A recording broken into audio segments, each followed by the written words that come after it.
Hello students, welcome to explain series. ఇవాళ మనం తెలుసుకోబోతున్న topic short selling. Stock market పరిభాషలో షార్ట్ సెల్లింగ్ అంటే అర్థం ఏంటి అని మనం డీటెయిల్డ్గా తెలుసుకుందాం. ఇట్స్ వెరీ ఇంట్రెస్టింగ్ కాన్సెప్ట్ ఇది. So let's understanding it bit by bit, piece by piece, కొంచెం కొంచెం మెల్లమెల్లగా కాన్సెప్చువల్గా చెప్తాను. జాగ్రత్తగా విని మీరు అర్థం చేసుకోవడానికి ప్రయత్నం చేయండి.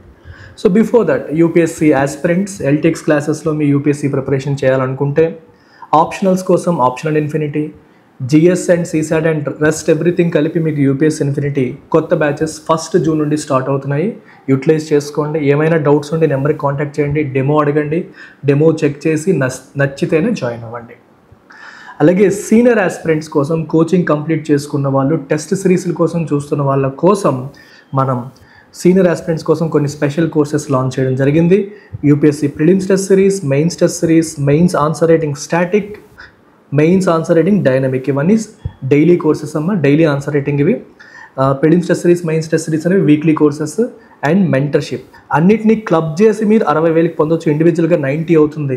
కలిపి కాంబోలో తీసుకుంటే మీకు 60,000కే వస్తుంది.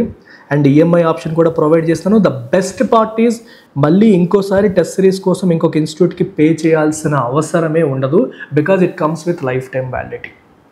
అలాగే ఓన్లీ మెయిన్స్లో స్పెసిఫిక్ సబ్జెక్ట్స్ కావాలంటే ఎథిక్స్, ఎస్ఏ కాంబో ఆఫర్ ఉంది. ఇండివిజువల్గా తీసుకోవచ్చు, కలిసి తీసుకోవచ్చు. మీకు ఇంకా చిన్న చిన్న కోర్సెస్ కావాలని, ఇంటర్నేషనల్ రిలేషన్స్, ఇంటర్నల్ సెక్యూరిటీ కావాలన్నా సెపరేట్గా ఇండివిజువల్గా మీరు పర్చేస్ చేయొచ్చు. Everything it ఎల్టెక్స్ comes with life time validity. Only mentorship కావాలనుకునే వాళ్ళకి మెంటర్షిప్ ప్రోగ్రామ్ కూడా అందుబాటులో ఉంది. మీరు పర్సనల్ గైడెన్స్ సెపరేట్గా 10,000 పే చేసి మీరు పొందొచ్చు. మీ ప్రిపరేషన్ ఏ స్థాయిలో ఉంది, ఎలా ఉందని నేను అట్ అన్ ఇండివిజువల్ లెవెల్ నేను అబ్జర్వ్ చేసి మిమ్మల్ని గైడ్ చేస్తాను. Short selling. షార్ట్ సెల్లింగ్ అంటే అర్థం ఏంటి? Very interesting concept. కొంచెం కన్ఫ్యూజ్ అవుతారు, అవ్వకుండా డీటెయిల్డ్గా మీకు చెప్తాను. So pay full attention. జనరల్గా మనం స్టాక్ మార్కెట్లో ఎంటర్ అయినప్పుడు డీమ్యాట్ అకౌంట్తో మనం ఏం చేస్తాం? ఫస్ట్ స్టెప్ ఏంటమ్మా? బై. ఫస్ట్ స్టెప్ మనం స్టాక్స్ కొంటాం. తర్వాత రేటు పెరిగినప్పుడు కానీ, మనకు అవసరం వచ్చినప్పుడు కానీ సెకండ్ స్టెప్ ఏం చేస్తాం మనం? సెల్. సో జనరల్గా ఫస్ట్ కొని తర్వాత అమ్ముతాం, అది పద్ధతి. కానీ షార్ట్ సెల్లింగ్ దానికి రివర్స్లో నడుస్తుంది. షార్ట్ సెల్లింగ్లో ఏమవుతుందంటే మనకి ఫస్ట్ స్టెప్ వచ్చేసి సెల్, సెకండ్ స్టెప్ వచ్చేసి బై. ఫస్ట్ స్టెప్ వచ్చేసి సెల్ అంటే మన దగ్గర ఫస్ట్ అమ్ముతాము, తర్వాత కొంటాం. అయితే ఇక్కడ ఇంకో విషయాన్ని కూడా మీరు గమనించాలి. సెల్ బై అంటున్నాం కదా అంటే దాని అర్థం, ఇప్పుడు మామూలుగా మన షాపుల్లో కార్ షాప్కి వెళ్ళామనుకోండి, కార్ షోరూమ్కి వెళ్ళామనుకోండి, వాడు ఏం చేస్తాడు? వాడి దగ్గర ఉన్న స్టాక్ మనకు అమ్ముతాడు, ఆ తర్వాత మళ్ళీ కంపెనీ వాడి దగ్గర కొనుక్కుంటాడు. అలా అనుకోకండి. షాప్ వాడు ఏం చేస్తాడంటే, when ever you use the word cell, we assume that we own it. We own it అంటే మన దగ్గర ఆ వస్తువు ఆల్రెడీ ఉంది అనుకుంటాం కదా. ఇప్పుడు నేను టీవీ అమ్మాను అని చెప్పాను అనుకోండి. టీవీ అమ్మాను అంటే అర్థం ఏంటి? నా దగ్గర టీవీ ఆల్రెడీ ఉంది అనేది అజంప్షన్, మనం అస్యూమ్ చేసుకుంటాం. ఒక పలానా కార్ డీలర్ కార్ అమ్మాడు అంటే అర్థం ఏంటి? వాడి దగ్గర ఆల్రెడీ కారు ఉందని. ఆల్రెడీ కారు ఉంటేనే కదా అమ్మగలడు, ఆల్రెడీ కారు లేకుండా అమ్మలేడు కదా. సో జనరల్గా when ever we use the word cell, we assume that we have that item. In fact ఈ పర్టికులర్ ఫస్ట్ దాంట్లో కూడా తీసుకున్నప్పుడు మనం సెల్ గురించి మాట్లాడుతున్నప్పుడు దాని అర్థం ఏంటి? మనం ఆల్రెడీ దాన్ని కొనున్నాం. అంటే వన్స్ అది కొన్నామంటే అది మనం ఓన్ చేస్తున్నాం, మన దగ్గర ఉంది, మన దగ్గర ఉన్న వస్తువును మనం అమ్ముతున్నాం. ఫర్ ఎగ్జాంపుల్, మీరు ఇన్ఫోసిస్ షేర్ మీరు కొన్నారు, అది మీరు అమ్ముతున్నప్పుడు యూ ఆల్రెడీ ఓన్ ఇట్. మీ దగ్గర ఆల్రెడీ ఉంది, అది డీమ్యాట్ అకౌంట్లో మీ దగ్గర ఉన్నదాన్నే మీరు అమ్ముతున్నారు. ఇది రొటీనే కదా, నార్మలే కదా, సార్ ఎందుకు ఇలా నొక్కి చెప్తున్నారని మీరు అనుకుంటారు. ఎందుకు చెప్తున్నానంటే, షార్ట్ సెల్లింగ్లో ఉన్న సెల్ ఏదైతే ఉందో ఇక్కడ you cell without owning it. Without owning it అంటే నీ దగ్గర షేర్స్ లేవు. ఫర్ ఎగ్జాంపుల్, నీ దగ్గర ఇన్ఫోసిస్ షేర్స్ లేవు, లేకుండానే నువ్వు అమ్ముతున్నావు. లేకుండానే అమ్మడాన్ని మనం షార్టింగ్ అంటాం. నార్మల్ సెల్లింగ్కి షార్టింగ్కి డిఫరెన్స్ అది. సెల్లింగ్ అంటే selling something that you already have. మన దగ్గర ఏదైతే ఉందో అది అమ్మకానికి పెట్టడం సెల్లింగ్. మన దగ్గర లేనిది అమ్మకానికి పెట్టడాన్ని మనం షార్ట్ సెల్లింగ్ అంటాం. అంటే మన దగ్గర ఆ స్టాక్ లేదు, లేకుండానే మనం సేల్ చేస్తున్నాము, అట్లాంటి దాన్నే మనం షార్ట్ సెల్లింగ్ అంటాం. సో షార్ట్ సెల్లో ఉన్న సెల్, నార్మల్ సెల్ డిఫరెంట్. నార్మల్గా సెల్ అంటే మన దగ్గర ఉండి అమ్మడం, షార్ట్ సెల్లింగ్లో మన దగ్గర ఆ స్టాక్ లేకుండానే అమ్మడము. అయితే షార్ట్ సెల్లింగ్ ప్రక్రియలో సెల్లింగ్ అనేది ఫస్ట్ పార్ట్ మాత్రమే. తర్వాత మీకు సెకండ్ పార్ట్ ఉంది. ఏంటా second part? You have to by it.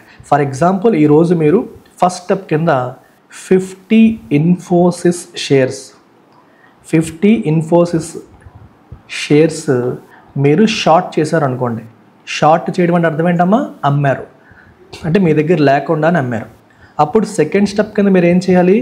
You have to buy those 50 Infosys shares. ఏవైతే మీరు షార్ట్ చేశారో వాటిని మీరు ఏం చేయాలమ్మా? You have to buy them. You have to buy them. So దీన్నే మనం స్టాక్ మార్కెట్ పరిభాషలో స్క్వేరింగ్ ఆఫ్ అంటాం. Square off. స్క్వేర్ ఆఫ్ అంటే అర్థం ఏంటి అంటే, మీరు ఏదైతే స్టెప్ తీసుకున్నారో దానికి ఎగ్జాక్ట్ ఆపోజిట్ స్టెప్ తీసుకోవడం. For example, if you have bought some shares, మీరు ఒక కంపెనీలో షేర్స్ కొన్నారనుకోండి, దీన్నే మనం లాంగ్ పొజిషన్ అని కూడా అంటాం. మనం కంపెనీ యొక్క షేర్స్ కొన్నామంటే లాంగ్ పొజిషన్ తీసుకున్నట్టు. దీన్ని మళ్ళీ అమ్మడం, మీరు కొనేసిన తర్వాత ఏవైతే కొన్నారో వాటిని తర్వాత అమ్ముతారు కదా, సెల్ చేస్తారు. సో బైకి సెల్ అనేది స్క్వేర్ ఆఫ్. బైకి సెల్ అనేది ఏమంటాం? స్క్వేర్ ఆఫ్ అంటాం. సో ఈ కాంటెక్స్ట్లోకి వచ్చేసరికి మనకి ఫస్ట్ సెల్, సో సెల్ జరిగింది కాబట్టి ఈ సెల్కి ఈ బై అనేది స్క్వేర్ ఆఫ్. అంటే మీకు ఒక కొత్త టర్మ్ అలవాటు చేస్తున్నాను అంతే, దీంట్లో కన్ఫ్యూజ్ అవ్వడానికి ఏం లేదు. ఫస్ట్ కొంటే దాన్ని అమ్మడాన్ని స్క్వేరింగ్ ఆఫ్ అంటాం. ఫస్ట్ అమ్మితే తిరిగి కొనడాన్ని దాన్ని స్క్వేరింగ్ ఆఫ్ అంటాం. సో షార్ట్ సేల్ చేసేటప్పుడు, మీరు షార్ట్ సెల్లింగ్ చేసేటప్పుడు మొదట అమ్ముతారు. అమ్మిన తర్వాత దాన్ని అదే రోజు you have to square of on the same day. అదే రోజు దాన్ని స్క్వేర్ ఆఫ్ చేయాలి. ఇందులో క్యాష్ మార్కెట్లో. డెరివేటివ్ మార్కెట్లో మీకు టైం దొరుకుతుంది, కానీ స్టాక్ మార్కెట్, నార్మల్గా షేర్స్ కొనడం అమ్మడం చేస్తాం కదా, ఆ మార్కెట్లో సేమ్ డే స్క్వేర్ ఆఫ్ చేయాలి. డెరివేటివ్స్ అంటే futures, options, call option, put option ఇట్లాంటివి. సో దాంట్లో కొంచెం అడిషనల్ టైం ఇస్తారు, కానీ ఇక్కడ మాత్రం సేమ్ డే మీరు స్క్వేర్ ఆఫ్ చేయాలి. స్క్వేర్ ఆఫ్ చేయాలంటే ఏ రోజైతే వాటిని అమ్మారో అదే రోజు తిరిగి కొనుగోలు చేయాలి. అదే రోజు తిరిగి కొనుగోలు చేయాలి. అయితే మీకు ఒక డౌట్ వస్తుంది, అసలు ఫస్ట్ అమ్మడం తర్వాత కొనడం అనే లాజిక్కే, అనే కాన్సెప్టే వింతగా ఉంది సార్. ఏదైనా ఫస్ట్ కొనుక్కుంటాం, రేటు పెరిగితే అమ్ముకుంటాం, మరి ఫస్ట్ అమ్మి తర్వాత కొనడం ఎందుకు చేయాలి అని. ఇప్పుడు ఫర్ ఎగ్జాంపుల్, మనకి మార్కెట్లో bull market and bear market అని చెప్పి అంటాం. బుల్ మార్కెట్ అంటే రైజింగ్ మార్కెట్, బేర్ మార్కెట్ అంటే ఫాలింగ్ మార్కెట్. మార్కెట్ బాగాలేదు, స్టాక్ ప్రైసెస్ పడిపోతూ ఉంటే దాన్ని బేర్ మార్కెట్ అంటాం. రైజ్ అవుతూ ఉంటే బుల్ మార్కెట్ అంటాం. బేర్ మార్కెట్లో స్టాక్ ప్రైసెస్ పడతాయి అని నీకు ముందే తెలుసు అనుకో. సో ఈరోజు ఇన్ఫోసిస్ షేర్ 1000 రూపాయలకు ఓపెన్ అయింది, కానీ డే ఎండ్ అయ్యేసరికి అది 900కి పడిపోతుంది అని చెప్పి నువ్వు అనుకుంటున్నావు అనుకో. అలాంటప్పుడు 1000 రూపాయలు పెట్టి కొంటావా? నువ్వు కొనవు. మరి అలాంటప్పుడు కొండం మానేయచ్చు కదా అని అనొచ్చు. కొండం ఎందుకు మానేయాలి? బేర్ మార్కెట్లో కూడా నేను ప్రాఫిట్ తెచ్చుకోవాలి అనుకుంటున్నాను అనుకోండి. అప్పుడు నేను ఏం చేస్తాను? I know that Infosys share price will fall. So జనరల్గా మనం ఏం చేస్తాం? తక్కువ ప్రైస్లో కొని ఎక్కువ ప్రైస్లో అమ్ముతాం. దాన్ని రివర్స్ చేయండి. ఇప్పుడు నేను ఏం చేస్తాను? ఈరోజు స్టార్టింగ్ ఇన్ఫోసిస్ షేర్ ప్రైస్ 1000 ఉంది, ఎండ్ అయ్యేసరికి 900 అవుతుందని చెప్పి నేను అనుకుంటున్నాను. సో అప్పుడు నేను ఏం చేస్తాను? 1000 రూపాయలకి పెట్టి కొన్నాను అనుకోండి, 900 పెట్టి అమ్మాల్సి వస్తుంది, లాస్ అయిపోతాను. సో దానికి ఎగ్జాక్ట్ రివర్స్ నేను ఏం చేస్తానమ్మా? I will sell, in fact I will short cell at 1000 and I will square off అంటే బై. ఇక్కడ ఈ కాంటెక్స్ట్లో బై, ముందు అమ్మాం కాబట్టి కొనడం అనేది స్క్వేర్ ఆఫ్ అవుతుంది. Square of at 900. అదే నేను ఒక 50 క్వాంటిటీ కొన్నాను అనుకోండి, 50 క్వాంటిటీ అమ్మి మళ్ళీ కొన్నాను అనుకోండి, అప్పుడు ఈచ్ క్వాంటిటీ మీద నాకు ఎంత వస్తుంది? 1000 మైనస్ 900, 100 రూపీస్ ప్రాఫిట్ వస్తుంది. సో ఓవరాల్గా నాకు 5000 రూపీస్ ఆ రోజు ప్రాఫిట్ వచ్చింది. అంటే మార్కెట్ పడుతున్నప్పుడు కూడా నేను లాభం పొందొచ్చు యూజింగ్ షార్ట్ సెల్లింగ్. అయితే మీరు అడగొచ్చు, సార్ తను అనుకున్నట్టుగా 900కి రాకుండా ఒకవేళ ఆ రోజు ఎండ్ ఆఫ్ ద డేకి 1100 అయ్యింది అనుకోండి, అప్పుడు ఏంటి సార్ పరిస్థితి? అప్పుడు అతనికి వేరే చాయిస్ లేదు, అప్పుడు ఖచ్చితంగా 1100 రూపీస్ పెట్టి అతను స్క్వేర్ ఆఫ్ చేయాల్సిందే.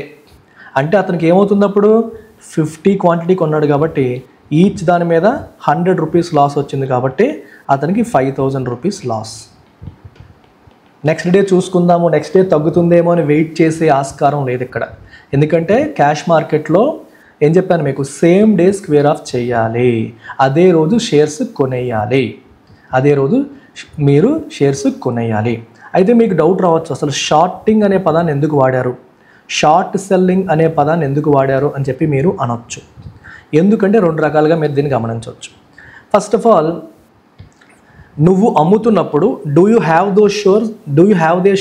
Those shares? No, you are short of shares. అంటే షార్ట్ ఆఫ్ షేర్స్ అంటే అర్థం ఏంటి, నీ దగ్గర షేర్స్ లేవు.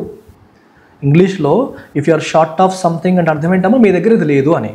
అంటే మీ దగ్గర షేర్స్ లేకుండానే అమ్ముతున్నారు కాబట్టి షార్ట్ సెల్లింగ్ అంటాం. మీ దగ్గర ఇవి లేవు, లేకుండానే అమ్ముతున్నారు కాబట్టి షార్ట్ సెల్లింగ్ అని చెప్పేసి అంటాం. ఇది మీరు మైండ్లో పెట్టుకోండి అమ్మా. So this is how short selling works. ఓకేనా? షార్ట్ సెల్లింగ్ ఎందుకు చేస్తారు? బేర్ మార్కెట్లో ప్రైస్ బాగా పడుతుంది అన్నప్పుడు ఎక్కువ ప్రైస్లో ఉన్నప్పుడు అమ్మేసి తర్వాత తక్కువ ప్రైస్లో కొనేసి స్క్వేర్ ఆఫ్ చేసేస్తే మనకి ప్రాఫిట్ వస్తుంది. దానికోసం చేసేదే short selling.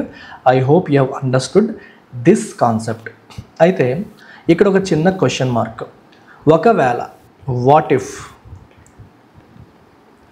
If I don't square of, ఆ రోజు నేను స్క్వేర్ ఆఫ్ చేయకపోతే, అంటే షార్ట్ సెల్లింగ్లో ఏంటి, ఫస్ట్ సెల్ చేస్తాం కాబట్టి స్క్వేరింగ్ ఆఫ్ అంటే బై చేయడం. నేను ఒకవేళ అదే రోజు స్క్వేర్ ఆఫ్ చేయకపోతే ఏమవుతుంది? అప్పుడు ఏమవుతుందంటే ఆక్షన్ కండక్ట్ చేస్తుంది ఎక్స్చేంజ్. స్టాక్ ఎక్స్చేంజ్ అనేది ఆక్షన్ కండక్ట్ చేస్తుంది. It conducts auction. ఆక్షన్ అంటే నీ తరపున నీ అకౌంట్లో ఉన్న డబ్బులతో స్టాక్ ఎక్స్చేంజే నువ్వు ఎన్నైతే కొనాలో, ఫర్ ఎగ్జాంపుల్ ఇందాకటి కేసులో 50 క్వాంటిటీ ఇన్ఫోసిస్ నువ్వు అమ్మేసావు కాబట్టి సేమ్ 50 క్వాంటిటీ ఇన్ఫోసిస్ నువ్వు కొనాలి. సో 50 క్వాంటిటీ ఇన్ఫోసిస్ నీ అకౌంట్లో ఉన్న డబ్బులతో స్టాక్ ఎక్స్చేంజే ఆప్షన్లో పార్టిసిపేట్ చేసేసి కొనేస్తుంది నీ తరపున కొనేస్తుంది. నువ్వు యాక్చువల్గా 1000 రూపీస్కి దాన్ని అమ్మావు, నువ్వు యాక్చువల్గా 900 రూపీస్ ఎంతకో కొందాం అనుకున్నావు, కొనలేకపోయావు. సాయంత్రానికి 1100 రూపీస్ అయిపోయింది, డే అయిపోయింది, అయినా నువ్వు స్క్వేర్ ఆఫ్ చేయకుండా ఆగిపోయావు. నెక్స్ట్ డే ఏం చేస్తుందంటే మార్కెట్ ఎక్స్చేంజ్ నీ తరపున కొనేస్తుంది.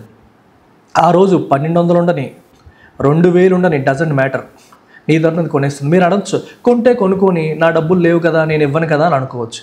అంత సీన్ ఏమీ లేదమ్మా. ఎందుకంటే షార్ట్ సెల్లింగ్ చేయడానికి నీకు అవకాశం లభిస్తుందంటేనే నీ అకౌంట్లో కొంత మనీ లేదా మార్జిన్ ఉంటేనే అవకాశం ఇస్తారు, లేదా నీ దగ్గర ఆల్రెడీ స్టాక్ పోర్ట్ఫోలియో వేరే స్టాక్స్ నువ్వు కొనేసి ఉంటేనే నీకు ఆ షార్ట్ సెల్లింగ్కి ఛాన్స్ ఇస్తారు.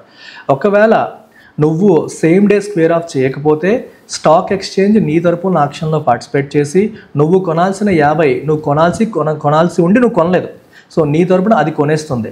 ఆ రోజు ఎంత ప్రైస్ ఉందని పట్టించుకోదు, ఎక్కువ ప్రైస్ అయినా సరే కొనేస్తుంది. 1200 రూపీస్ ఉన్నా కొనేస్తుంది. అప్పుడు నువ్వేమవుతావు, నష్టపోతావు. నువ్వు 1000 రూపాయలకి అమ్మావు, ఇప్పుడు 1200కి కొన్నావంటే నీకు ఒక్కొక్క షేర్ పైన 200 రూపాయలు లాస్. మరి తప్పదు, వేరే ఆప్షన్ లేదు. దానికి తగ్గట్టుగా నువ్వు ఫండ్స్ మెయింటైన్ చేయలేదు అనుకోండి, అప్పుడు ఏం చేస్తుంది, exchange cells stocks from your portfolio. నీ పోర్ట్ఫోలియోలో ఉన్న stocks అమ్మేస్తుంది.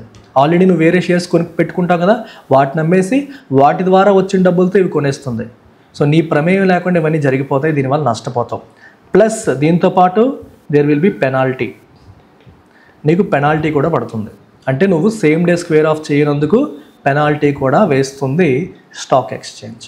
This is how it works. అందుకని సేమ్ డే క్యాష్ మార్కెట్లో, డెరివేటివ్ మార్కెట్లో టైం ఉంటుంది, కానీ రెగ్యులర్ స్టాక్ మార్కెట్లో మీరు సేమ్ డే స్క్వేర్ ఆఫ్ చేయాలి. ఒకవేళ చేయకపోతే దాన్ని ఏమంటారు, it is called short delivery. దాన్ని షార్ట్ డెలివరీ అంటాం. అంటే మీరు సేమ్ డే షేర్స్ కొనక స్క్వేర్ ఆఫ్ చేయకపోతే మీరు ఒక తప్పు చేసినట్టు, ఆ తప్పు పేరే షార్ట్ డెలివరీ. షార్ట్ డెలివరీ చేస్తే ఏమవుతుంది, అది ఆప్షన్లోకి వెళ్తుంది, అలాగే మీకు పెనాల్టీ కూడా పడుతుంది. సో అందుకని ఎప్పుడైనా సరే కొత్త ఇన్వెస్టర్స్ షార్ట్ సెల్లింగ్ వైపు వెళ్ళకూడదు. మనకి దాని గురించి తెలియదు.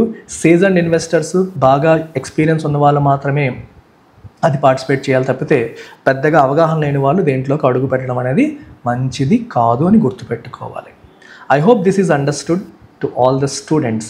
యూపీఎస్సీ ఇలాంటి కొత్త కాన్సెప్ట్స్ పైన క్వశ్చన్స్ అడుగుతోంది, కాబట్టే దీనిపైన కూడా నేను ఒక వీడియో చేయడం జరిగింది. Take care.